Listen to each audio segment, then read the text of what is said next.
Whether you've just started Idle Heroes or haven't been very involved with the Idle Heroes community and have just started to delve into what it means to make your account good and make the best progress possible, you've probably heard a few terms that you don't understand what they mean. The first one is E5 and the second is the Void.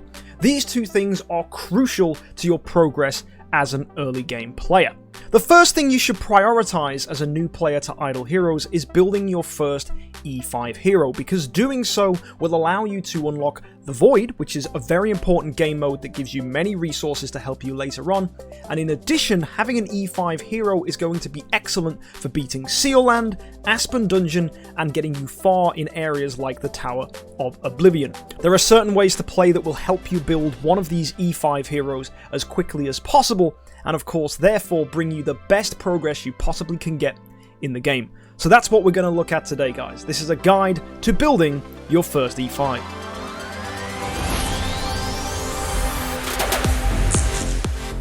Now, before we start talking about building your first E5, the first thing I need to explain to you is how even just building heroes works. Basically, in Idle Heroes, there's this weird cannibalistic mechanic where you have to feed 5-star heroes to other 5-star heroes to help them advance. Most of these won't have Void imprints and are unable to be taken to E5. Any hero that has a 4-star form can be fused in the creation circle, made into a 5-star form, and that 5-star form cannot be taken beyond a 9-star, so therefore they are food as well. Also, you probably don't understand all the star systems if you're new to the game.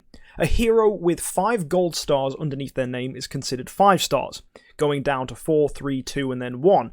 1 and 2-star heroes are completely useless. 3-star heroes are used to fuse with 4-star heroes in the creation circle to ultimately make 5-star heroes. Once you have 2 copies of a 5-star hero, you can combine it with 4 other 5-star heroes from the same faction to make a 6-star hero. Then, with an additional 4 5-star heroes from the same faction, you can awaken them to 7-star. With 3 more 5 stars and then a 6-star hero from the same faction, you can take them to 8-star, and with another 6-star hero, 1 more copy of the original hero, and 2 more heroes that are 5-star from the same faction, you can get yourself to 9-star. So to take a hero to 9-star, you need 3 total copies of that hero at 5-star, and a bunch of other 5-star heroes from the same faction. To get to 10-star, you need 2 more copies of that 5-star hero, as well as a 6-star hero from that faction, and any 9-star hero. And this will be the first time that you have a hero choice that is not faction dependent. A 9-star hero could come from any faction. So if you were building a Forest hero to 10-star, you could use a 9-star from the Shadow faction, or from the Fortress faction, or from even the Abyss faction, and that's completely fine. Anytime you have to use a 9-star, or even a 10-star hero, which you'll see later on, they can be from any faction. So once a hero is 10-star, it will have required you to use 5 5-star copies of the hero you're building. Now, the important thing here is that you shouldn't go pushing heroes until you have copies. For example, let's say you get 2 copies of Ithaca, and you build that Ithaca to 6-star, you then build her to 7-star, and then finally to 8-star, and then you realise that to get her to 9-star, you need another copy of Ithaca. So you go and do Prophet Orbs in the Shadow faction, and replace heroes in the Shadow faction to try and get more Ithaca copies. In that time, you manage to pick up 5 copies of Horus. You'll be kicking yourself that you've used all your Shadow 5-star heroes to advance your Ithaca, who is now stuck. You don't have any more 5-star copies of Ithaca, so you can't take her to 9-star and then to 10-star. Instead, you have 5 copies of Horus, who at this point could be made to 10-star, but unfortunately you ruined your progress by building that Ithaca a little too soon. So my first piece of advice, if you're planning on building your first E5, is to not actually go ahead and build good heroes.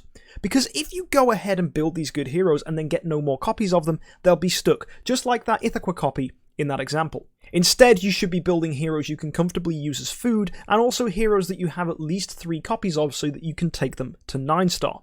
Also, if you have heroes like Ithaca, like Horus, or any hero I'm going to mention later on that I recommend as a first E5, or even a hero that makes it onto any of my tier lists, you should be thinking twice before even considering using them as food, or perhaps even building them, because building them is going to get you in that mess if you don't have enough copies. Anyway, with that said, you're going to need more copies even after you've got to 10-star. To get to E1, which is when you can start enabling a hero, it requires you to have a 9-star hero and 1 copy of the hero in question.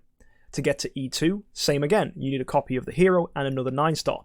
And then to get to E3, you don't need any copies of the hero, but you will need a 10-star hero, and this can be any 10-star hero from any faction. To get to E4, it requires a copy of the hero and a 10-star, and for E5 it's the exact same. A copy of the hero and a 10-star hero from anywhere else. So in total, you need 9 copies of one 5-star hero to have any chance of building them as a first E5. So to reiterate my point from earlier, do not go pushing a hero to E5, or at least plan to push a hero to E5, until you have many copies of them that you can use to build that hero to E5. I wouldn't consider building a hero to E5 until I had comfortably 7 copies of them, or at least knew ways that I could achieve 7 copies of them, because 7 copies is what you need to get to E3. And in that time, you'll hopefully pick up 2 more copies, either as rewards, or from the relic store, or from 5-star selection chests that you can get in Imp's Adventure. So pretty much the best way to get an E5 hero is to be patient. It's to wait. Because actually, you don't know who your first E5 is going to be until you start picking up heroes from Prophet Orbs, from Heroic Summons, and also from event rewards. By then, you'll start getting more and more 5-stars and have a better idea of who you have many copies of. So now here comes the question, who should I have copies of? What hero is really worth chasing? Well, I've put together a list of heroes that I recommend building as a first E5. For the Shadow faction, I can recommend Horus and Ithaca. For the Fortress faction, I can comfortably recommend Penny and Inosuke. For the Abyss faction, I recommend Cthugha and Delacium, and also for the Forest faction, I recommend Garuda. Now, you'll notice there's several good heroes here that didn't make the list. Sherlock I don't recommend as a first E5 because he's difficult to perform well in PvE game modes like Broken Spaces, and it's also difficult to make him clear Seal Land without the right support alongside him. Rogan didn't make it for the Forest list because I myself have built a Rogan as a first E5 and can tell you he doesn't do very well in Seal Land at all, and that's a very important game mode. If a hero can't perform well in Seal Land, I unfortunately can't recommend them as a first E5. Also, Morax and Flora didn't make my recommendation as a first E5 because they're a little bit awkward heroes. They're not very popular, even though they have Void Imprints and they can probably do kind of well, and I wouldn't build them early on unless you really had to. If you're forced to build Morax and Flora because they're the only heroes you're getting copies of, then sure, go ahead, build them as a first E5, but I would not recommend doing it if you have other choices such as Horus, Penny, Garuda, or anybody else that I mentioned earlier. Also, I haven't recommended light and dark heroes because they're quite tricky to build early unless you spend a lot of money. But for those of you interested in spending a lot of money and are curious who a good first E5 could be, Russell is pretty much your best bet. Russell is an amazing light hero that can do very well in all areas of the game, and is probably the best first E5 hero you could possibly build. That said, he's a light hero, and that requires a lot of dedicated building and focus because light and dark heroes are difficult to pick up 5-star copies of compared to the other factions. So I wouldn't go building a Russell straight away because there are better choices to go for that are much easier to build and require you to spend a lot less money. So now you know the heroes you want to save copies of, what do you do in the meantime? Well, building a hero to E3 is going to require one 9-star to take them to 10-star, another 9-star for E1, another 9-star for E2, and a 10-star for E3, which works out as 2 more 9-stars. So in total, you need 5 9-stars to use as food before you even consider building your first E3 hero to then take to E5 in the long run. One of these 9-stars can probably be a puppet, because there are lots of game modes, including Celestial Island, which give 9-star puppets as rewards. Either you're in the market to buy for one, you can get one as a great reward from a special event such as Christmas, or perhaps you even just manage to get lucky and pick one up from Celestial Island from Dagon's Abyss. I don't know where you're going to be in your progress as a player, but potentially that's something you can consider doing, because 9-star puppets do sometimes come around as rewards, so that's hopefully a good shortcut. If that's not an option, you're going to have to build 9-stars in the other factions. Now, this faction's probably going to be the faction you're chasing for your first E5 hero, because if you're throwing your Prophet Orbs into one particular faction, you're going to get more food. So if you're chasing an Ithaca or a Horus, you're probably going to build that additional 9-star in Shadow. If you're chasing maybe a Inosuke or Penny, it might be easier for you to build another 9-star in the Fortress faction. At the end of the day, it doesn't really matter where you build all these 9-stars, it's just that you can get them so that you can make that progress. So always be on the lookout for optimizing your progress, whether it's by picking up 6-star dummies to help make heroes quicker, or whether it's by just picking up a 9-star dummy to make your life a lot easier. The thing I recommend is that you build a 9-star in each of the non-light and dark factions in the game, and these 9 stars should all work together. They either want to support each other by being support heroes, which are most likely going to be priests such as Rosa, Emily, or Vesa, or perhaps they're going to be heroes all from the same class so that you can benefit from guild tech, because guild tech is only worth focusing in one tree at a time to be as efficient as possible, so actually having all heroes from the same class can be advantageous. As well, one hero should be focused to build to 10-star. Now this wants to be a hero you can get 5 copies of very easily. Thanks to some reworks with the 5-star hero shards, you can actually pick up some heroes like Bloodblade, Karim, Dantalion, Starlight, even Vesa fairly easily. These are all good recommendations as a first 10-star hero, because they do well in Aspen Dungeon, they do well in Tower of Oblivion, they can do fairly well in Broken Spaces and other areas of the game, but they can also be used as food, because you need a 10-star to build your first E3.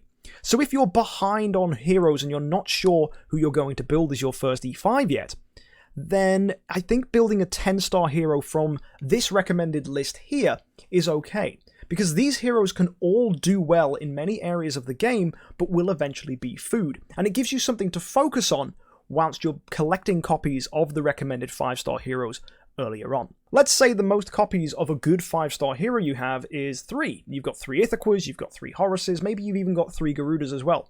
You don't really know who your first E5 is going to be.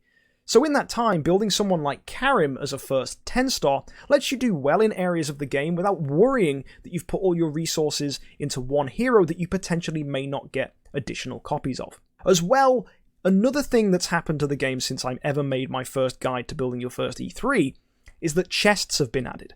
Chests allow you to choose what 5-star hero you get. Do not open these. These should remain locked until you have a good idea of who your first E5 is going to be. And only when you need the copy of the hero and you have no more should you open the chest. Because that chest is any hero. The moment you open it, it is now limited to whatever hero you chose. Let's say you have 2 chests, but also 3 copies of Penny and 3 copies of Horus. You don't really know who you're chasing at that point, because in theory you have 5 copies of Penny and 5 copies of Horus, because you have 2 chests, which takes that total from 3 to 5. But really, if you went and took those 2 Penny copies out the chests, you'd be at 5 Penny copies and now only 3 Horus copies. Let's say from 2 more events you get 2 more Horus copies, you're now left with 5 Horuses and 5 Pennies, but you could have had 7 Horuses if you hadn't have opened the chest. So my recommendation is to keep chests closed until you really know who your first E5 is going to be, and only open them when you need that material immediately. So as an early player, your focus should be getting 5 copies of a hero you can comfortably use as food that can perform well in any game mode. This could be Karim, this could be Vesa, this could be Starlight. These heroes are very useful and can help you early on. In the meantime, you want to be collecting 5 stars that can be used as an E5 hero that will help you make progress in the future and unlock the void. This could be a hero such as Horus, Penny, Inosuke, Garuda, or any of the heroes I mentioned earlier. You want to keep them saved until you have 7, 8, or maybe 9 copies of them so that you can comfortably build them as your first E5. In the time of saving, you want to synergize with the 10-star that you've built early. So for example, if this is a Karim, you want to build other assassin heroes that can benefit from the assassin guild tech in the other factions. Karim is an Abyss hero, so you could pick up someone like Bloodblade as an additional 9-star hero. And maybe you then want some priests to support your team to give you additional stat benefits, such as Rosa or Emily.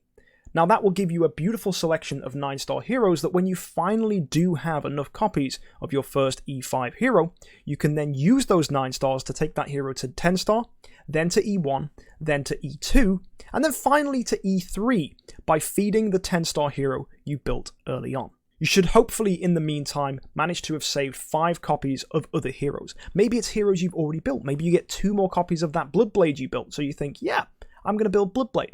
So you make that Bloodblade 10-star. That's your hero for E4. And then you make someone else 10-star. And that's your hero for E5. And with that done, you can comfortably rest easy knowing that you've managed to unlock the void very quickly and very brilliantly. The only thing I would say is don't go building an E5 that can't do well in all areas of the game. You need an E5 that can do well in Seal Land, Aspen Dungeon, Tower of Oblivion, and the Void. So to reiterate before I end this video, the heroes I do recommend as your first E5 are for the Shadow faction Ithaca and Horus, for the Fortress faction Inosuke and Penny, for the Forest faction Garuda, and for the Abyss faction Delacium and Cthulhu. From the date making this video, more heroes may come out in the future that are also good as a first E5.